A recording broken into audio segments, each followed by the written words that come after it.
السلام علیکم ورحمۃ اللہ وبرکاتہ۔ بسم اللہ الرحمن الرحیم، والصلاة والسلام علی رسولہ الکریم وعلی آلہ واصحابہ اجمعین، اما بعد۔ میرے محترم بھائیوں بہنوں، بچوں بچیوں، بیٹوں بیٹیوں، دوستوں، اللہ نے جتنے مخلوق پیدا کی ہے اس میں صرف انسان کو امتحان کے لیے پیدا کیا ہے۔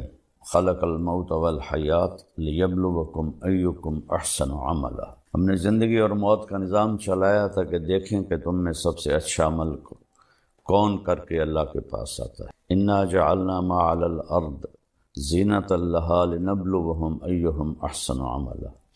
ہم نے زمین کو خوبصورت بنایا تاکہ ہم دیکھیں کہ تم میں اچھا عمل کون کرتا ہے۔ ساری مخلوق انسان کے علاوہ پڑھی لکھی پیدا ہوتی ہے، انسان بالکل جاہل پیدا ہوتا ہے، اس کی اپنی کوئی زبان نہیں ہوتی، یہ جو ماں باپ سے سنتا ہے اس کو سیکھتا ہے اور بولتا ہے۔ پرندے ان کے نہ ماں مر جائے باپ مر جائے انڈے سے نکلے گا، وہ اپنی زبان بولے گا۔ تو اللہ نے انسان کو امتحان میں ڈالا اور اس کو فہدیناہ النجدین، زندگی کے دو راستے سکھائے۔ ایک ہے فمن شاء فلیکفر اور دوسرا ہے ومن شاء فلیؤمن۔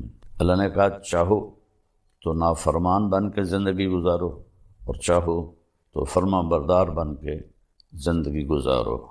انا ہدیناہ السبیل اما شاکرا و اما کفورا۔ ہم نے آپ کو راستہ دکھا دیا ہے، اب چاہو تو نیک بن کے چلو اور چاہو تو نافرمان بن کے چلو۔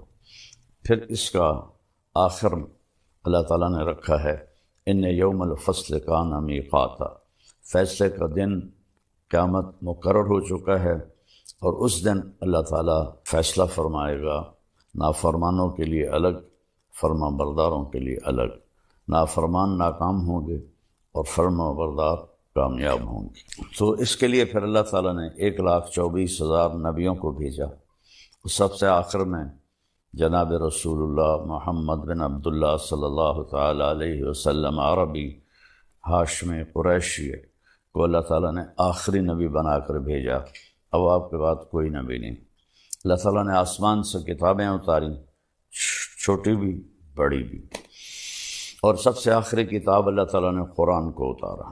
تو یہ ساری کتابیں اور چھوٹی کتابیں یہ رمضان المبارک میں اللہ تعالیٰ نے اتاری۔ اللہ کی کیا حکمت ہے اس میں۔ یکم رمضان کو ابراہیم علیہ السلام پر کچھ چھوٹے چھوٹے کتابیں اتری، 2 رمضان کو موسیٰ علیہ السلام پر تورات اتری، اور 8 رمضان کو داؤد علیہ السلام پر زبور اتری، اور 12 رمضان کو عیسیٰ علیہ السلام پر، یا 18 رمضان کو عیسیٰ علیہ السلام پر انجیل اتری، جس کو آج بائبل کہتے ہیں، اور 21 رمضان کو جس کو لیلۃ القدر کہا جاتا ہے، غار حرا میں آپ پر قرآن اترا۔ لیکن پچھلی کتابوں کے اترنے اور اس کے اترنے میں فرق ہے۔ پچھلی کتابیں پوری لکھی ہوئی دے دی گئیں، اور قرآن تھوڑا تھوڑا تھوڑا تھوڑا تھوڑا نزلناہ تنزیلا، ہم نے اسے تھوڑا تھوڑا تھوڑا تھوڑا کر کے 23 برس میں اللہ تعالیٰ نے اس کو مکمل کیا۔ اس کی پہلی آیت تھی اقرأ بسم ربک الذی خلق، خلق الانسان من علق، اور اس کی آخری آیت تھی واتقوا یوما ترجعون فیہ الی اللہ ثم توفی کل نفس بما کسبت۔ یہ سورہ بقرہ کی آیت ہے۔ تو اللہ تعالیٰ نے قرآن کو عربی میں، اور جو پچھلی کتابیں تھیں ان کو عبرانی میں، وہ پچھلی کتابیں تبدیل ہو گئیں، ان کے اپنے علماء نے تبدیل کر دیں، اور بائبل کی تو اصل لینگویج ہی نہیں ملتی، اس کی صرف ٹرانسلیشن ملتے ہیں، اور جو تورات ہے وہ بھی مکمل نہیں ہے، تھوڑی بہت اس کو زندہ کیا گیا ہے۔ قرآن ایک ایسی کتاب ہے جس کے بارے میں اللہ نے فرمایا انا نحن نزلنا الذکر وانا لہ لحافظون، ہم نے اسے اتارا ہے اور ہم اس کی حفاظت کریں گے۔ پھر اللہ نے کہا انہ لقول فصل، یہ فیصلہ کن قول ہے۔ پھر اللہ تعالیٰ نے اس کے بارے میں فرمایا لا ریب فیہ، اس میں کوئی شک نہیں ہے۔ پھر اللہ تعالیٰ نے فرمایا وَتَمَّتْ كَلِمَةُ رَبِّكَ صِدْقًا وَعَدْلًا لَا مُبَدِّلَ لِكَلِمَاتِهِ وَهُوَ السَّمِيعُ الْعَلِيمُ۔ اللہ تعالیٰ نے، تیرے رب نے اپنے کلام کو مکمل کر دیا ہر طرح سے، سچائی بھی کے ساتھ بھی اور عدل کے ساتھ بھی۔ اب دنیا کی کوئی طاقت اس کو بدل نہیں سکتی۔ دوسری جگہ فرمایا تفصیل الکتاب لا ریب فیہ، اس میں تفصیل سے تمہیں زندگی سمجھا دی گئی ہے اور اس میں کوئی شک نہیں۔ پھر ایک جگہ اللہ تعالیٰ نے فرمایا لا تبدیل لکلمات اللہ، یہ قرآن نہ تو خود بدلتا ہے، لا مبدل، نہ کوئی اسے بدل سکتا ہے، یہ محفوظ ہے، جیسے ہمارے نبی پر اترا ویسے ہی اسی طرح یہ محفوظ ہے۔ عربوں کے مختلف لہجے تھے تو اس لحاظ سے اس میں بعض الفاظ دوسرے جگہ دوسری جو لہجہ ہے اس کی وجہ سے الگ ہے، لیکن ان میں معنی میں کوئی فرق نہیں۔ ارأیت الذی یکذب بالدین، میں افریقہ گیا، وہاں پڑھتے ہیں ارأیت الذی یکذب بالدین، ہم پڑھتے ہیں حمالۃ الحطب، وہ پڑھتے ہیں حمالۃ الحطب۔ اس طرح کے معنی میں کوئی فرق نہیں، ادائیگی میں فرق ہے عرب کے لہجے کی وجہ سے۔ یہ وہ کتاب ہے جس کا دعویٰ ہے ذالک الکتاب لا ریب فیہ، یہ وہ کتاب ہے جس میں کوئی شک نہیں۔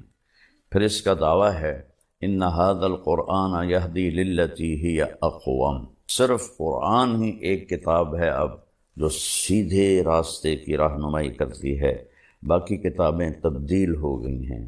اس میں خود علماء یہود نے، علماء نصارہ عیسائیوں نے تبدیلیاں کر لی، لیکن قرآن کو آج تک نہ کوئی بدل سکا ہے، نہ یہ بدلے گا۔ قیامت کے قریب اس کو اٹھا لیا جائے گا، ایک دن صبح لوگ اٹھیں گے، دیکھیں گے تو قرآن کے سارے اوراق صفر ہوں گے، اس پہ کچھ بھی نہیں لکھا ہوگا۔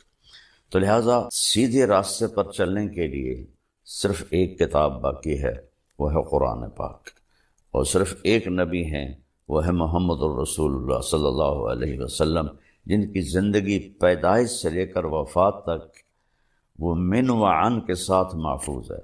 باقی انبیاء کی زندگی محفوظ نہیں ہے، چند واقعات ہیں، چند اقوال ہیں، لیکن ہمارے نبی کب پیدا ہوئے اور کب دنیا سے گئے اور کس حال میں گئے اور کیا کیا کہہ گئے، سارے کا سارا محفوظ ہے۔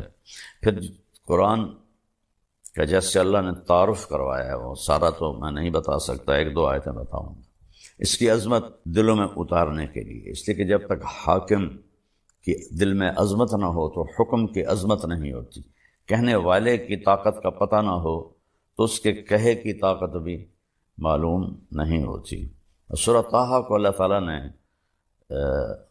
شروع کیا ہے تو اس میں اللہ نے بتایا کہ یہ کس کا کلام ہے، تنزیل ممن خلق الارض والسماوات العلا، اللہ اکبر، یہ اس ہستی کا کلام ہے جس نے زمین کو بنایا اور آسمانوں کو بلند کیا۔ اور تنزیل کا قرآن ایک کلام ہے، کتاب بعد میں ہے، اور یہ فرق ہے، قرآن اللہ کا کلام ہے، اللہ کی ذات سے نکلا ہے۔ باقی تین کتابیں لکھوائی گئیں، تورات، زبور، انجیل، بائبل لکھوائی گئی، وہ تبدیل ہو گئی۔ قرآن اللہ کی ذات سے نکلا ہوا کلام ہے، اللہ نے خود اسے بولا ہے، اس کو آج تک کوئی بدل نہیں سکا، نہ یہ بدلے گا۔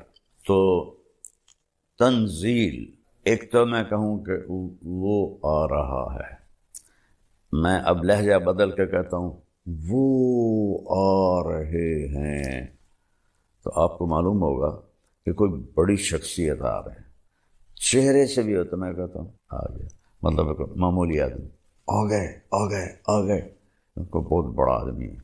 تو اگر تنزیل، وہ آ رہا ہے، وہ اتارا جا رہا ہے، کس کی طرف سے؟ ممن خلق الارض، جس نے زمین کو پیدا کیا، والسماوات العلا، بلند آسمانوں کو پیدا کیا۔ آج تک قرآن کے بغیر، آسمانی علم کے بغیر کوئی یہ سمجھ نہیں پایا کہ اس کائنات کو کس نے پیدا کیا، کیسے پیدا کیا۔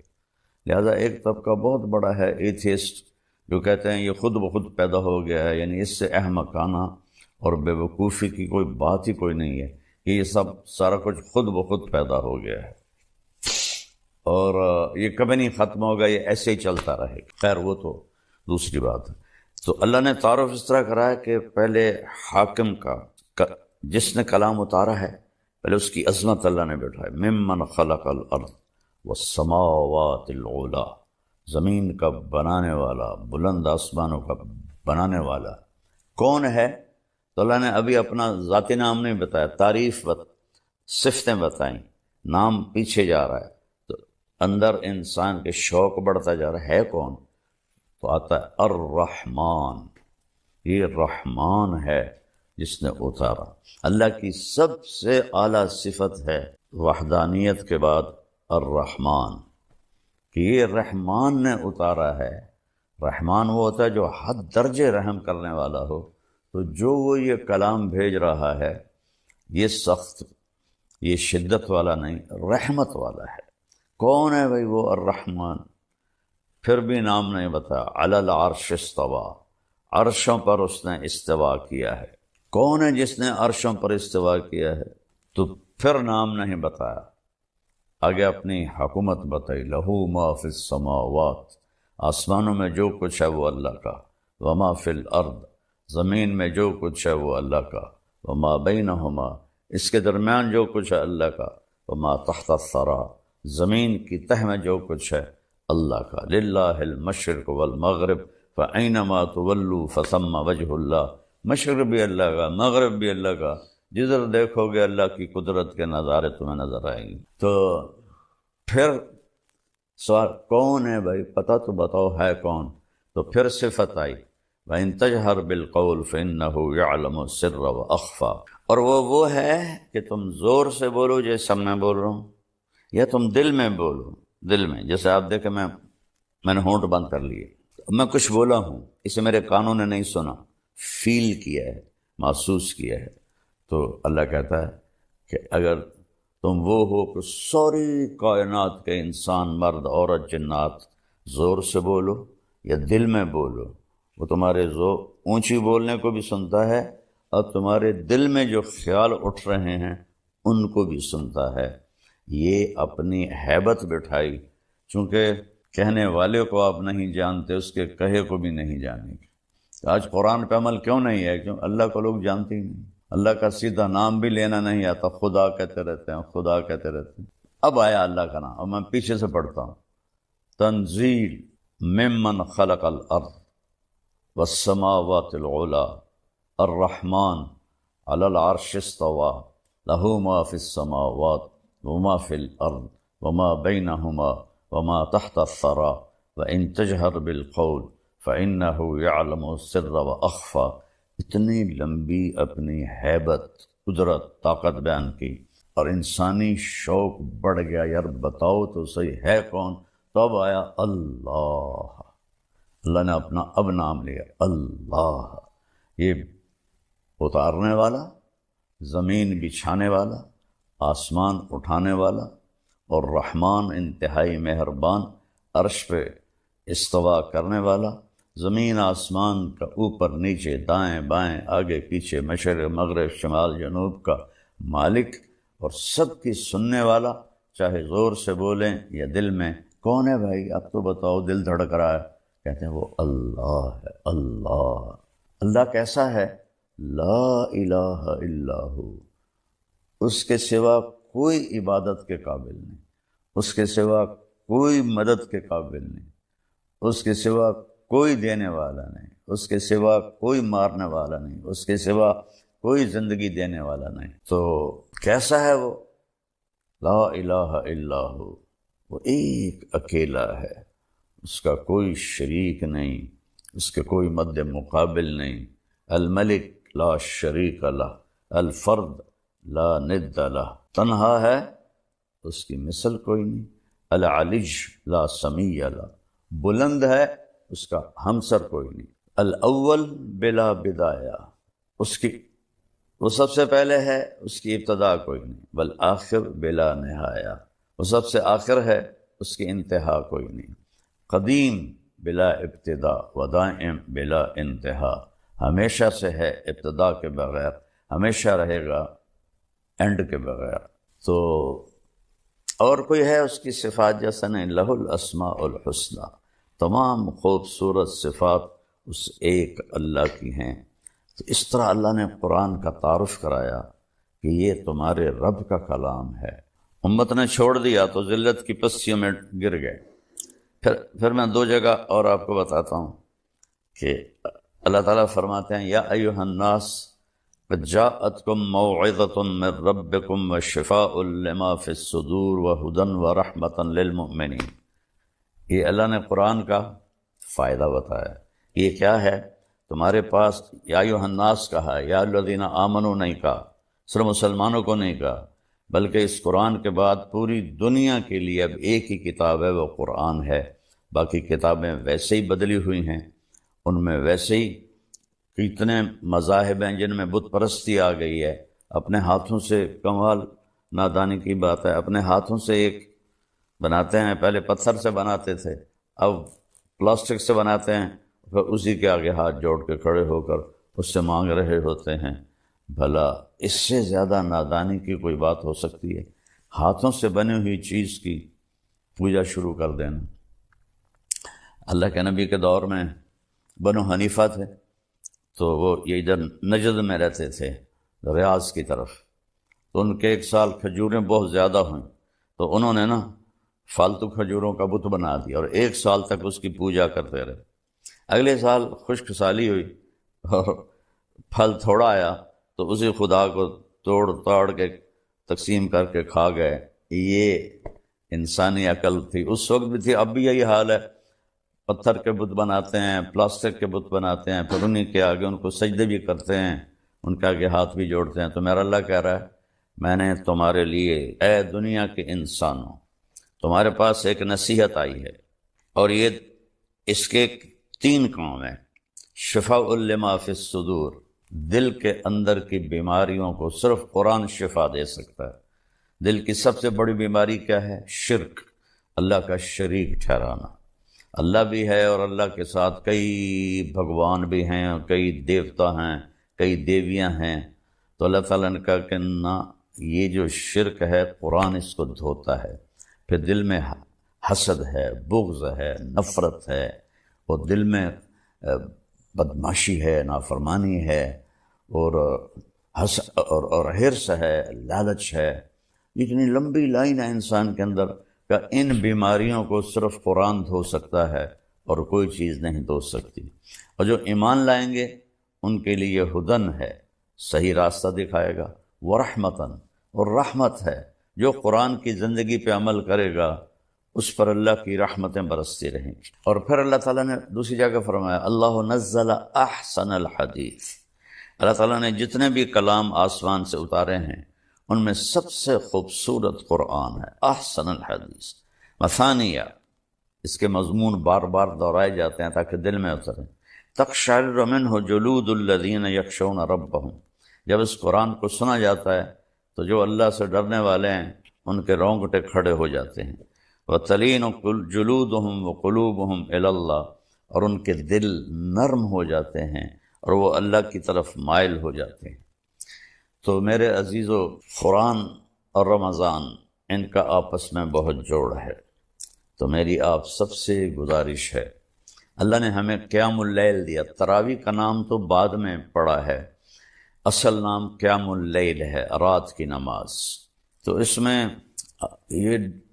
اس پر یوٹیوب پر لڑائی ہو رہی، 8 نہیں ہیں، 20 ہیں، 20 نہیں ہیں، 8 ہیں۔ بھائیو، پوری امت نے سینکڑوں سال 20 رکعت پڑھی ہیں، اور امت کا جو عمل ہوتا ہے صدیوں کے ساتھ، وہ بہت بڑی دلیل اور حجت ہوتا ہے۔ ہاں، 8 کی روایت بھی موجود ہے، میرے نبی نے 8 ہی پڑھائیں، اور ابوبکر کے زمانے میں 8 ہی پڑھی جاتی تھی، حضرت عمر کے ابتدائی دور میں 8 ہی پڑھی جاتی تھی۔ پھر انہوں نے سب کو جمع کیا موطا امام مالک کی روایت ہے کہ آپ نے ابی بن کعب اور تمیم داری سے فرمایا کہ 20 تراویح پہ لوگوں کو جمع کرو، تو اس سے سب صحابہ نے قبول کیا. کسی نے نہیں کہا یہ تو بدعت ہے، پہلے تو 8 پڑھی جاتی تھیں. چونکہ یہ نوافل ہیں، نفل زیادہ پڑھو نفل تھوڑے پڑھو، اس میں کوئی بدعت کی بات نہیں ہے. بلکہ خلافت راشدہ کے دور میں 20 چلتی تھیں، بعد میں 20 چلیں. پھر تراویح کا نام کیسے پڑا اس کا کہ مکے والے 4 تراویح پڑھتے تھے اور پھر ایک طواف کرتے تھے. ترویح اس کو کہتے ہیں، ترویح ہے، آرام کرتے تھے، ذرا پاؤں کھول لیتے تھے اور طواف کر لیتے. پھر 4 تراویح پڑھتے تھے، پھر ایک طواف کرتے تھے. یہ دوسرا ترویح.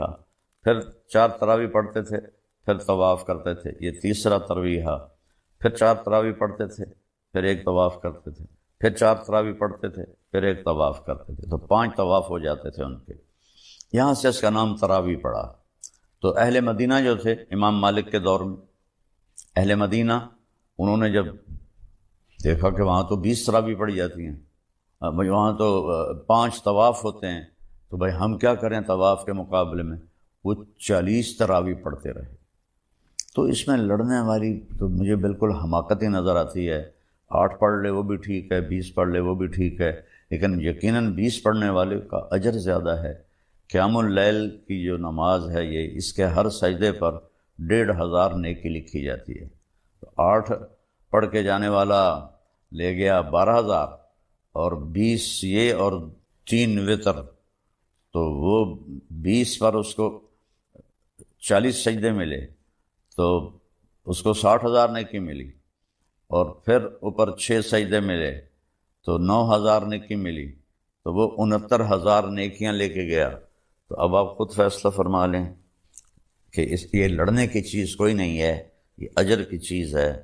اس کو زندگی سال میں ایک دفعہ تو آتا ہے، 20 پڑھا کریں، اللہ راضی ہوگا، اللہ کا نبی خوش ہوگا.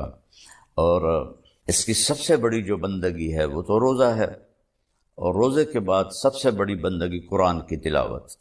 میرے نبی جبریل آتے تھے، ان کے ساتھ پورا مہینہ قرآن کا دور فرماتے تھے. اور آپ نے 9 رمضان دیکھے، 2 ہجری میں فرض ہوا اور 11 ہجری آپ کا انتقال ہو گیا. 11 ہجری کا رمضان آپ نے نہیں دیکھا. تو محرم میں 11 ہجری شروع ہوئی اور ربیع الاول میں آپ کا انتقال ہو گیا. تو جس سال آپ کا انتقال ہوا اس سال آپ نے جبریل کے ساتھ 2 دفعہ قرآن کا تکرار کیا. پہلے جبریل پڑھتے تھے، پھر آپ پڑھتے تھے، پھر جبریل پڑھتے تھے، پھر آپ پڑھتے تھے. تو جس سال آپ دنیا سے گئے اس سال 2 دفعہ قرآن کو ختم کیا گیا.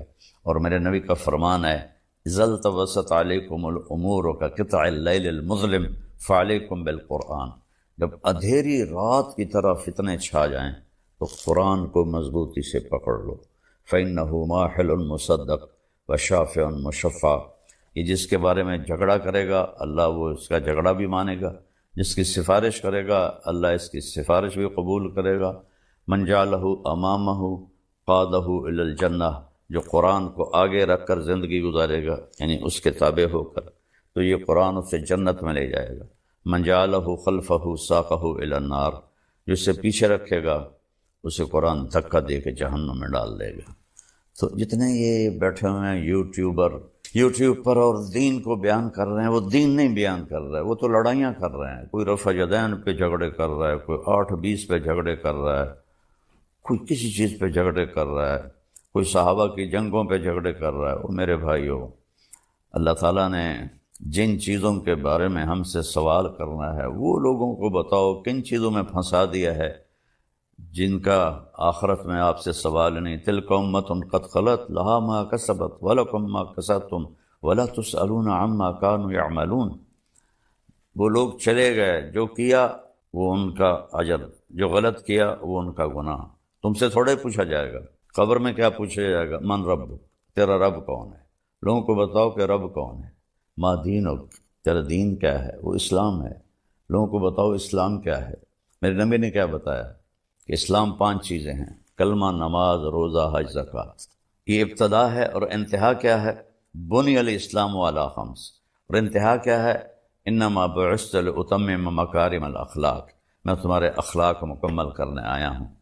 اور جتنے یہ یوٹیوب پر، میں تو بہت کم سنتا ہوں جو کہ میرے سر میں درد رہتا ہے، لیکن تھوڑا بہت جب کبھی سنتا ہوں تو اتنے اخلاق سے گری ہوئی گفتگو ہوتی ہے، اتنی اخلاق سے گری ہوئی گفتگو ہوتی ہے کہ رونا آتا ہے۔ لگتا ہے ان لوگوں نے کبھی سیرت پڑھی کوئی نہیں کہ میرے نبی کس طرح، کیسے انہوں نے لوگوں کے ساتھ معاملہ کیا اخلاق کا۔ اور پھر ما تقول فی ھذا الرجل، یہ ہستی کون ہے؟ جناب رسول اللہ، تو اپنے نبی کی زندگی بتاؤ۔ تو یہ سوال ہیں جو ہم سے پوچھے جائیں گے۔ پھر قیامت کے دن لا تزال قدم عبد حتی یسأل عن اربع، زمین انسان کے پاؤں کو پکڑ لے گی جب تک چند سوال نہ ہو۔ ان عمرہ فیما افناہ، بتاؤ میرے بندے زندگی کہاں خرچ کی؟ ان شبابہ فیما ابلاہ، جوانی کہاں کیسے گزاری؟ ان علمہ ما عمل بہ، علم کے بارے میں پوچھا جائے گا کیا عمل کیا؟ ان مالہ من این اکتسب وفیما انفق، پیسہ کہاں سے کمایا، کہاں خرچ کیا؟ یہ سوال ہیں، یہ لوگوں کے اندر ان کو ابھارو، کن چیزوں پہ لڑ رہے ہو۔ پھر ایک دوسرے پر اعتراض ہوتا ہے تو وہ اس کا جواب دیتا ہے، پھر وہ اس کا جواب دیتا ہے، وہ اس کا جواب دیتا ہے۔ کیا تم اس لیے بیٹھے ہو کہ لوگوں کو کی زندگی برباد کرو، ان کا وقت ضائع کرو؟ تو میری آج کی گفتگو صرف قرآن کی عظمت پر تھی کہ قرآن کو ہم اپنی زندگی کا راہبر بنائیں اور اس کی تلاوت کریں، اس کا ترجمہ پڑھیں اور اپنے اللہ سے مانگیں۔ اگر آپ قرآن کا صحیح ترجمہ پڑھ لیں تو آپ سامنے بیٹھنے والوں کو پکڑ سکتے ہیں کہ کیا بول رہے ہو۔ تو میری گزارش ہے تراویح کا اہتمام کریں، لوگوں کو سحری کھلائیں، لوگوں کو افطاری کروائیں، تو اللہ تعالیٰ خوش ہوگا ماشاءاللہ۔ ایک آدمی کو ایک گھونٹ لسی پلا دو تو اس کے روزے کا پورا اجر آپ کو بھی ملے گا اور اس کو بھی ملے گا۔ تو بہت لوگ ہیں ماشاءاللہ دسترخوان چلاتے ہیں، اللہ ان کو بہت جزائے خیر دے۔ کئی ہمارے بھائی بہن ہیں جن کے دسترخوان حرمین میں چلتے ہیں، اللہ نے اس کی بہت اعلیٰ جزا عطا فرمائے۔ تو قرآن کے ساتھ دل لگائیں۔ میری آج کی امت کو اللہ نے یہ فضیلت بخشی ہے کہ انہوں نے اپنی کتاب کی حفاظت کی، اور اس کی ابتدا اللہ نے سورہ فاتحہ سے فرمائی۔ تو سورہ فاتحہ جبریل لے کر نہیں آئے، جبریل آپ کے پاس بیٹھے تھے، تو ایک دھماکہ ہوا، تو آپ نے فرمایا یہ کیا دھماکہ ہے کہ یا رسول اللہ آج ایک دروازہ کھلا ہے جو پہلے کبھی نہیں کھلا، اور آج ایک فرشتہ آ رہا ہے جو آج تک زمین پہ نہیں آیا، اور ایک کلام لے کر آ رہا ہے جو آج تک کسی نبی پر نہیں آیا۔ تو وہ فرشتہ حاضر ہوا اور آپ کو دو کلام پیش کیے، ایک سورۃ فاتحہ اور ایک سورہ بقرہ کا آخری رکوع، آمن الرسول سے لے کر آخر تک۔ ابشر بنورین، آپ کو دو نوروں کی بشارت، سورۃ فاتحہ اور سورہ بقرہ کا آخر۔ تو ہم تھوڑی سی بات سورہ فاتحہ پر کریں گے کہ میرے اللہ نے، میرے نبی نے فرمایا اوتیت المثانیہ مکان التوراۃ والمائدہ مکان الانجیل والحوامیم مکان الزبور وفضلت بالمفصلات، میرے سب سے بڑی کتاب تورات، سب سے بڑی، اٹھانا بھی مشکل تھا، اتنی بڑی کتاب تھی۔ میرے نبی نے کہا اللہ نے مجھے تورات کے بدلے میں سورہ فاتحہ دی، 7 آیات سورہ فاتحہ دی، اور انجیل کے بدلے مجھے اللہ تعالیٰ نے سورہ مائدہ دے دی، انجیل سورہ مائدہ۔ حوامیم، حامیم سے 7 سورتیں شروع ہوتی ہیں، 26ویں پارے سے وہ 25ویں پارے سے 24ویں پارے سے وہ شروع ہوتی ہیں اور 28ویں تک غالباً جاتی ہیں، 7 صورتیں کٹھی، حامیم حامیم حامیم حامیم۔ تو زبور کے بدلے اللہ نے مجھے حامیم عطا فرمایا، اور باقی قرآن کے ذریعے سے مجھے عزت اور فضیلت عطا فرمایا۔ سورہ فاتحہ امام راضی رحمۃ اللہ علیہ ایک دفعہ اپنے خطبہ میں فرمانے لگے کہ اس سے 10,000 مسائل نکلتے ہیں، تو بعض لوگوں نے ان کا مذاق اڑایا۔ وہ مذاق اڑانا تفسیر راضی کا سبب بنا، تفسیر کبیر کا، کہ فرمایا کہ جب انہوں نے میرا مذاق اڑایا تو میں نے اللہ کا نام لے کر قلم اٹھایا اور میں نے لکھنا شروع کیا۔ پہلی جلد سورہ فاتحہ پر ہے اور 10,000 مسائل اس بندے نے نکال کے پیش کیے ہیں امت کو۔ کبھی موقع ملے تو آپ پڑھ لینا۔ اور حضرت علی کا فرمان ہے امام المتقین، اگر میں سورہ فاتحہ کی تفسیر کروں، سورۃ فاتحہ کی تفسیر لکھواؤں تو 70 اونٹوں پہ لادی جائے گی، 70 اونٹوں پہ. اور یہ خالی دعویٰ نہیں تھا. ایک حدیث اور سنو. ایک دفعہ عشاء کی نماز پڑھا کے تشریف فرما ہوئے اور فرمایا آؤ آج میں تمہیں سورہ فاتحہ کی تفسیر سناؤں. تو شروع کرتے ہیں بسم اللہ سے، اور بسم اللہ کی با سے شروع کرتے ہیں. عربی میں تو حروف کا بھی مطلب ہوتا ہے نا. با کا مطلب بیان کرنا شروع کیا اور فجر کی اذان ہو گئی، بات چل رہی تھی. سبحان. ہم نے تو تم نے تو شاید وہ کتاب دیکھی نہیں، شرح میت عامل الباء للالصاق مررت بزید.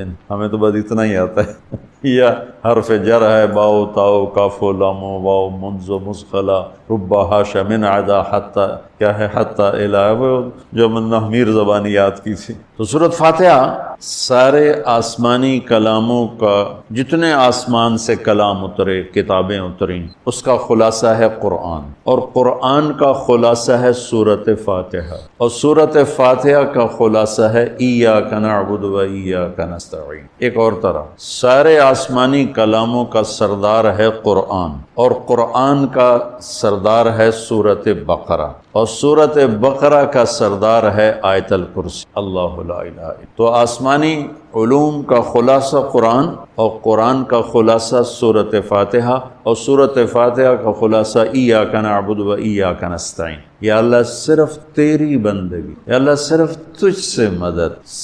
ایاک سارے طرفوں سے، وَإِذَا سَأَلْتَ فَاسْأَلِ اللَّهِ وَإِذَا اسْتَعَنْتَ فَاسْتَعِنْ بِاللَّهِ. ایاک، یا اللہ صرف تیری بندگی، اور یا اللہ صرف تجھی سے مانگ. تیرے آگے جھولی بھر. دنیا بھی اسی سے مانگنی ہے اور آخرت بھی اسی سے مانگ.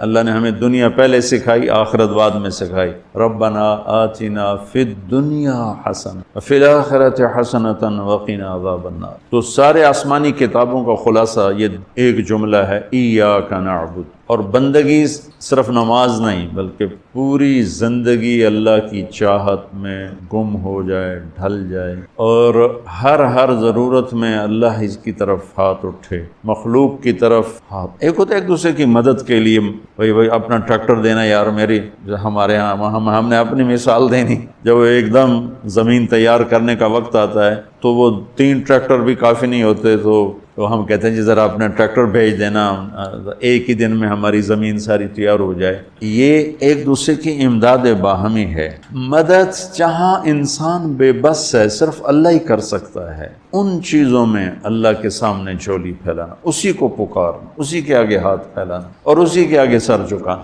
حنین میں صحابہ جیسی ہستیوں نے کہا آج ہمیں کوئی نہیں ہرا سکتا، ہم بہت زیادہ ہیں. اللہ نے ایک حلے میں اڑا کے سب کو کہاں سے کہاں بھگا دی. لن نغلب من قلۃ، آج ہمیں کوئی نہیں ہرائے گا. تو پہلے حملے میں ہی قدم اکھڑے، اور صرف 88 آدمی اللہ کے نبی کے ساتھ رہ گئے، 12,000 بھاگ گئے. پھر یوم حنین اذ اعجبتکم کثرتکم فلم تغن عنکم شیء. تو میرے عزیزو، سورۃ فاتحہ پورے قرآن کی چابی ہے، تمہید ہے. قرآن توحید بتاتا ہے، رسالت بتاتا ہے، آخرت بتاتا ہے. سورۃ فاتحہ میں توحید بھی ہے، رسالت بھی ہے، اور آخرت. الحمدللہ رب العالمین الرحمن الرحیم مالک یوم. الرحمن الرحیم تک اللہ کی ذات صفات توحید ہے. مالک یوم الدین جزا، سزا اور آخرت ہے. ایاک نعبد و ایاک نستعین یہ مقصد زندگی ہے. اہدنا الصراط المستقیم یہ طلب ہے زندگی کی، سب سے بڑی طلب ہدایت ہے. الصراط الذین انعمت علیہم یہ رسالت، جن پر تیرا انعام ہوا. اولئک مع الذین انعم اللہ علیہم من النبیین والصدیقین والشہداء والصالحین وحسن اولئک رفیقا. تو سورۃ فاتحہ کو مجھے کوئی یاد پڑتا ہے، ایک دفعہ میں کہیں پڑھا تھا کہ اللہ اپنی ذات کو اتنے خوبصورت انداز میں بیان کرتا ہے. الحمدللہ رب العالمین الرحمن الرحیم مالک یوم. یہ تو غیب کے صیغے کے ساتھ بات ہو رہی، لیکن اللہ اپنی ذات کو اس قدر خوبصورت انداز میں بیان کرتا ہے کہ ان 4 لفظوں میں اللہ سامنے آ جاتا ہے. تو سننے والا اللہ کو سامنے دیکھ کر کہتا ہے ایاک نعبد، تیری ہی بندگی کر، و ایاک نستعین تجھی سے مانگ، کیونکہ اللہ کو دینے کے لیے کہیں سے مانگنا نہیں پڑتا. ابراہیم علیہ السلام نے آگ میں جاتے ہوئے جبریل اور ہوا کے فرشتے کو کہہ دیا تھا اما الیک فلا واما الی اللہ فنعم ایاک نعبد وایاک نستعین۔ اللہ تعالیٰ نے اپنی ذات کو اس خوبصورت انداز میں پیش کیا کہ جیسے ہم اللہ کو دیکھ کر کہہ رہے ہیں ایاک نعبد وایاک نستعین، یا اللہ صرف تیری بندگی کریں گے، یہ سر اور کہیں نہیں جھکے گا، اور یا اللہ صرف تجھ سے مانگیں گے اور کسی سے نہیں مانگیں۔ قرآن وہ میں نے پہلے ایک مثال سے بتا دیا، یہ استعانت بالغیر نہیں ہے، بھائی مجھے قرض چاہیے اب مجھے 1,00,000 روپیہ دے دیں، یہ اس میں نہیں آتا ہے۔ میرے نبی قرضہ اٹھاتے تھے، میرے نبی نے جنگ کے لیے تلوار اٹھائی، زرہ پہنی، اسباب کی دنیا ہے، اسباب کا اختیار کرنا اور چیز ہے، اور جن چیزوں میں اللہ کے سوا کوئی کرنے والا نہیں وہ لوگوں کے سامنے ہاتھ پھیلا دینا۔ استعانت صرف اللہ سے۔ اگر آپ نماز کی عادت ڈال لو نا، آپ پڑھتے ہو لیکن ہر حاجت میں مصلی پہ آ جاؤ، پھر آپ کو ایاک نستعین کا مزہ آئے، اپنی حاجتیں نماز کے ذریعے اللہ کے سامنے رکھ۔ ایک بدو طواف کر رہا تھا، یا اللہ تجھے پتہ ہے نا میں بھی بھوکا ہوں اور میری اونٹنی بھی بھوکی ہے اور مجھے کھانے کو میرے بچے بھی بھوکے اور میں بھی بھوک۔ ایک آدمی ساز سن رہا تھا تو اس نے جلدی سے اپنے تھیلی نکالی درہموں کی کہ میرے بھائی قبول فرما، کا پیچھے ہٹ، تو اس سے لینا ہوتا تو اس کے گھر میں آتا، جس کے گھر آیا ہوں اسی سے لینا، چل چل مجھے نہیں چاہیے۔ وہ طواف سے فارغ ہوا تو اعلان ہوا فلاں ابن و فلاں کہاں ہے، تو یہ خود سے کہا جی میں ہوں۔ کہا آپ کے چچا کا انتقال ہوا ہے تو انہوں نے اپنی ساری وراثت آپ کے نام کر دی ہے چونکہ ان کی اولاد کوئی نہیں۔ تو 1 منٹ میں اللہ تعالیٰ نے قبول فرمایا۔ ہشام بن عبد الملک اور سالم بن عبداللہ بن عمر بیت اللہ کا طواف فرما رہے تھے، تو ہشام نے کہا سالم کوئی ضرورت تو بتاؤ، تو وہ کہنے لگے اللہ کے گھر میں ہو کر میں اللہ کو نہ بتاؤں تمہیں بتاؤں، کتنے شرم کی بات۔ تو ہشام چپ ہو گیا۔ ہشام بادشاہ تھا بنو امیہ کا۔ تو جب دونوں باہر نکلے تو ہشام نے کہا اچھا اب تو بولیے کوئی ضرورت بتائیں۔ تو سالم بن عبداللہ بن عمر حضرت عمر کے پوتے کہنے لگے کیا بتاؤں، دنیا کی یا آخرت کی؟ وہ کہنے لگا دنیا کی بتاؤ، آخرت کی میں کیا پوری کروں گا؟ تو وہ کہنے لگے دنیا تو کبھی اللہ سے نہیں مانگی، تجھ سے کیا مانگا؟ ما سألت من یملکھا فکیف من لا یملکھا، جو دنیا کا شہنشاہ ہے دنیا تو اس سے کبھی نہیں مانگی، تم سے کیا مانگا؟ تو میرے عزیزو سارے قرآن کا خلاصہ یہ 2 لفظ ہیں، ایاک نعبد۔ امت اللہ کے سامنے سر جھکا، ہر حرام چھوڑ دے، ہر حلال پہ آ جائے۔ بندگی صرف نماز نہیں ہے، بازار کی بندگی کیا ہے؟ سچائی، ناپ تول کا پورا ہونا، وعدے کو وفا کرنا، کھوٹ ملاوٹ سے بچنا، یہ بازار کی عبادت۔ اقتدار کی عبادت کیا ہے؟ ظلم سے بچنا، اپنی طاقت سے کسی پہ ظلم نہ کرنا، انصاف کو ہاتھ سے نہ جانے دینا۔ وکالت کی عدالت کی عبادت کیا ہے؟ ظالم کا ساتھ نہ دینا۔ سیاست کی عدالت کی عبادت کیا ہے؟ دنیاوی مفاد نہ اٹھانا بلکہ قومی مفاد کے لیے اپنے آپ کو پیش کرنا۔ گھر کی بندگی کیا ہے؟ ماں باپ ہیں تو ان کی آنکھوں کی ٹھنڈک بن، بیوی ہے تو اس کے دامن کو خوشیوں سے بھرنا، اولاد ہے تو ان کو ایسی محبت دینا جیسے میرے نبی حسنین کو دے کر گئے تھے۔ یہ اس طرح عبادت پھیلی ہوئی ہے۔ بہن بھائی ہیں تو ان کے ساتھ شیر و شکر ہو کے رہنا، ان کی کمیاں زیادتیوں سے درگزر کرنا، یہ ایاک نعبد ہے۔ صرف نماز کے اندر نہیں ہے ایاک نعبد، بلکہ پوری زندگی ایاک نعبد۔ میں کہا کرتا ہوں سچائی، دیانتداری اور انصاف، یہ 3 چیزیں اگر آپ کے اور میرے اندر ہیں تو ہماری پوری زندگی عبادت بن جائے، پوری زندگی بندگی بن جائے۔ وَإِيَّاكَ نَسْتَعِينُ۔ جب اس کے سامنے سر جھکاؤ گے پھر ہاتھ اٹھاؤ گے تو مزہ بھی آئے، مانگنے کا بھی، اس کے دینے کا بھی۔ اس کو کون سا کہیں سے لینا پڑتا ہے؟ جو وہ نباتہ بن یزید نخی رحمۃ اللہ علیہ تابعین میں سے ہیں، اللہ کے راستے میں جا رہے تھے، گدھا مر گیا تو نیچے اتر کے 2 نفل پڑھ کے کہنے لگے یا اللہ تو بے نیاز ہے، تجھے تو کسی چیز کی ضرورت نہیں اور میں تو مسافر ہوں، مجھے اس کی ضرورت ہے، اسے زندہ کر۔ اور ایک چھڑی ماری، قم باذن اللہ، گدھا اچھل کے کھڑا ہو گیا۔ اور امام شعبی فرماتے ہیں کہ میں نے اس گدھے کو دمشق کے بازار میں فروخت ہوتے دیکھا، اور وہ نباتہ پہلے فوت ہوئے، کھوتا بعد مریا۔ ایسی دعا قبول ہوئی۔ سب نے آ کر عرض کی حضور بارش کی دعا کریں، کہا چلو بارش کی دعا کی، نماز پڑھی، دعا کی، دھوپ اور تیز ہو گئی تو موسیٰ علیہ السلام نے عرض کی یا اللہ اسی بارش ہوں گی تو دھوپ اور بدا چڑھ۔ تو اللہ تعالیٰ نے فرمایا موسیٰ یہ جو لوگ کھڑے ہیں اس میں ایک آدمی ہے 40 سال سے میرا نافرمان، 40 سال میں اس کی ساری فائل سیاہی سے بھری ہوئی، کوئی ایک وائٹ ڈاٹ کوئی نہیں، ایک سفید نقطہ کوئی نہیں، جب تک کھڑا ہوا ہے بارش نہیں کروں۔ وہ کتنا گناہگار تھا جس کی دعا نے کلیم اللہ کی، جس کی گناہوں نے کلیم اللہ کی دعا کو روک دیا. خیال میں آ رہی میری بات؟ موسیٰ علیہ السلام نے اعلان کیا بھائی نکل جا میاں سارے دا بیڑا نہ بوڑ. تو اس نے ادھر دیکھا وہ شاید کوئی میرے جا ہور بھی ہوئے، وہ کوئی بھی نہیں تھا. تو اب وہ کہنے لگا لو خرجت ففضحت نفسی، اب اگر میں نکلا تو میں تو ذلیل ہو جاؤں گا. وَلَوْ مَكَثْتُ لَمُنِعَ النَّاسُ الْمَطَرَ، اور اگر میں کھڑا رہا تو بارش نہیں ہوتی. ٹھیک ہوگی بات؟ اب یہ اللہ کو پکارنے لگا، اور یہ پکار اللہ کی محبت میں نہیں، نہ ہی گناہوں کی ندامت میں ہے.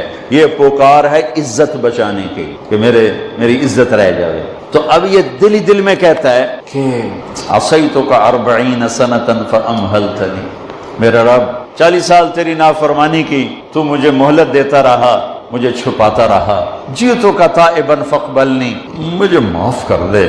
اب اگر تو نے بارش نہ کی، مجھے نکلنا پڑا، میں ذلیل ہو جاؤں. آپ نے توبہ کی کیفیت دیکھی کہ عزت بچانے کے لیے ہے، اللہ کی محبت میں نہیں، ندامت میں نہیں، اپنی عزت بچانے کے لیے ہے کہ یا اللہ میری عزت رکھ، میں توبہ کرتا ہوں. 40 برس کی نافرمانی 40 سیکنڈ بھی نہیں لگے. اللہم انی عصیتک 40 سنۃ فامہلتنی فجئتک تائبا فاقبلنی. 5 سیکنڈ، 1-2 جملے اور گھٹا اٹھی اور بارش شروع ہو. موسیٰ علیہ السلام نے پوچھا یا اللہ بندہ تو نکلیا کو نہیں، بارش کیوں میں ہو گئی؟ اپنے رب کی سنو. موسیٰ جس کی وجہ سے روکی تھی اسی کی تو فعل ہو. ایسا رب، ایسا اللہ. یہ ہمارے دیس کے خطیبوں نے اللہ کو تھانے دار بنا کے دکھایا. ارے اللہ تو کریم ہے. موسیٰ علیہ السلام حیران پریشان ہو گئے، یا اللہ یہ آپ کیا کہہ رہے؟ جس کی وجہ سے روکی تھی اس کی تو فعل ہو گئی. کہاں؟ اس نے توبہ کی، ہم نے صلح کر لی. منا سکتے ہو کسی نے 2 سیکنڈ ٹائم؟ ماں جیسا پیارا رشتہ، وہ ناراض ہو جائے زور لاؤ منا کے دکھاؤ، کتنے پسینے نکلوائے گی پھر جا کے معاف کرے گی. واہ میرا رب، تو دیکھ بھی رہا ہے، سن بھی رہا ہے.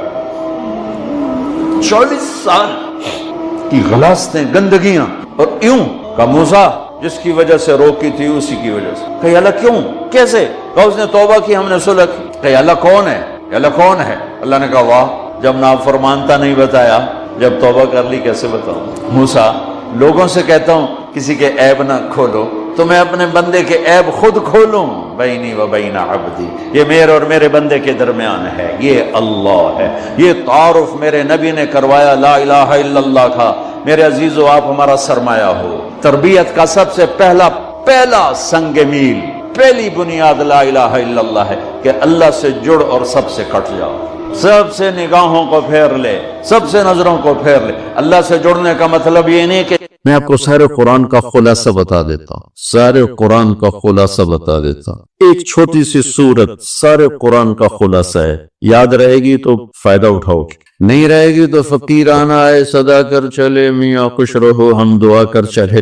چلو تمہارا اتنا تو احسان ہے کہ بیٹھ کے سن رہے ہو. قرآن میرے اللہ کا علم ہے، میرے نبی کی زبان سے نکلا ہے، اور یہ دونوں بے خطا ہستیاں ہیں. تو اللہ رسول کی بات کا خلاصہ سنا رہا ہوں. اللہ اس کا رسول ایک بات کو سمری کر کے آپ کو دے. سارا قرآن 114 سورتیں، 6200 کچھ آیات، ان سب کا خلاصہ ایک چھوٹی سی سورت جس میں کامیابی ناکامی کی مہر لگا دی. قرآن نے قسمیں اٹھائی ہیں، یہ قرآن کی آخری قسم ہے. قسم اٹھانے سے بات طاقتور ہو جاتی. اللہ کو قسم کی ضرورت نہیں ہمیں سمجھانے کے لیے. پہلی قسم قرآن کی سورہ نساء میں فَلَا وَرَبِّكَ لَا يُؤْمِنُونَ حَتَّى يُحَكِّمُوكَ فِي مَا شَجَرَ بَيْنَهُمْ، یہ پہلی قسم. دوسری آخری قسم ہے قرآن کی وَالْعَصْرِ، یہ آپ کو بتانا چاہتا. مجھے زمانے کی قسم. بچوں یہ بنیاد بنا لو، پھر آنکھیں بند کر کے چلو. تمہیں نوکری ملے تو بھی موج ہے، نہ ملے تو بھی موج ہے. تمہارے پاس دنیا کا علم آئے کم آئے زیادہ، یہ 4 باتیں ہیں تو تمہیں خوشخبری ہے. میرا اللہ نے کہا والعصر،